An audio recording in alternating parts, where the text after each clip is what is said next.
Bonjour, donc au programme aujourd'hui, une leçon sur le lien entre la valeur absolue et les intervalles. Donc je vais dans un premier temps vous expliquer en quelques mots ce que représente la valeur absolue et la lier à la notion de distance, et ensuite on verra sur quelques exemples comment utiliser ça en lien avec la notion donc d'intervalle. Alors dans un premier temps, l'idée est donc de dire la chose suivante. Lorsque l'on a une écriture de ce type-là,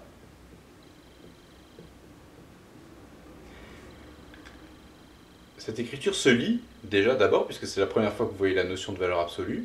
Valeur absolue de x moins 2 égale à 3. Et en français très simple, cela signifie, écoutez bien, la distance entre x et 2 doit être égale à 3. La distance entre x et 2 doit être égale à 3. Qu'est-ce que cela signifie? Ça signifie la chose suivante. Si je trace un axe, et que je place le point 2, je vais devoir trouver x pour que sa distance à 2 soit égale à 3.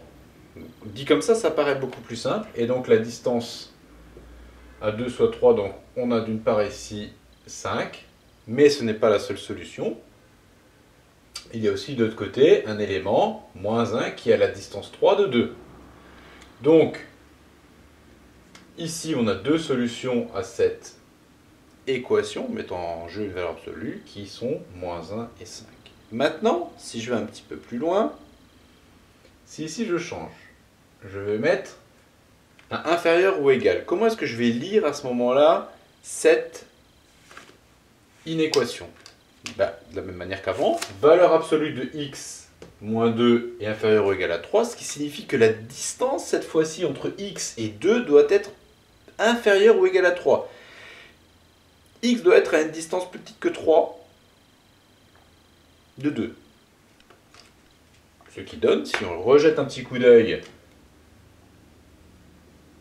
à cet axe, vous êtes d'accord que tous ces points-là, si j'en prends un ici, là, vous êtes d'accord que sa distance à 2 est plus petite que 3. Si je prends également un x ici, là, vous êtes d'accord que sa distance à 2, elle est plus petite que 3. Donc, les solutions ici de cette inéquation s'écriront sous la forme moins 1, 5. Donc si on part d'une inéquation mettant en jeu une valeur absolue, on a comme type de solution à la fin un intervalle. Donc je vous présente ça dans le sens-là dans un premier temps pour que vous compreniez un petit peu les choses par la suite. Et après on va faire le chemin inverse. C'est-à-dire on a un intervalle, comment le transformer? On peut le transformer en valeur absolue. Alors je laisse ça au tableau, d'accord? Je tire un trait et je vais travailler sur un intervalle. Donc je prends un intervalle que je vais appeler I, et je vais l'appeler 3, 5. Cet intervalle, je le dessine, je le représente.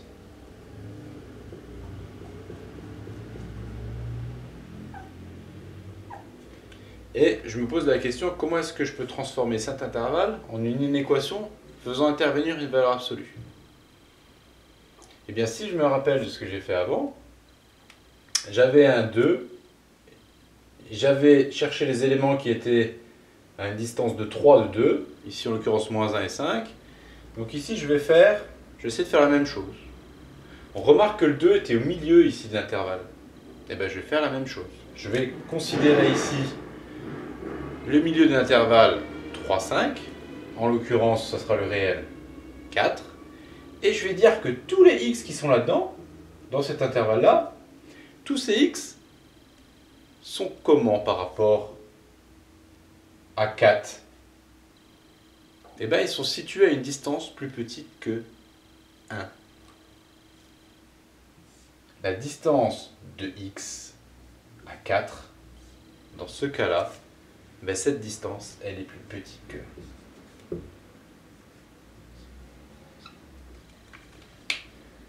Donc je vous ai présenté ici deux cas de figure, une petite définition de la valeur absolue en termes de distance avec une petite représentation. On est passé d'une inéquation à un intervalle. Et réciproquement, lorsqu'on se donne un intervalle, il suffit de considérer le milieu de celui-ci et de dire que tous les éléments qui sont dans cet intervalle sont à une distance de 4 plus petite que 1. Voilà comment on traduit le lien entre valeur absolue et intervalle.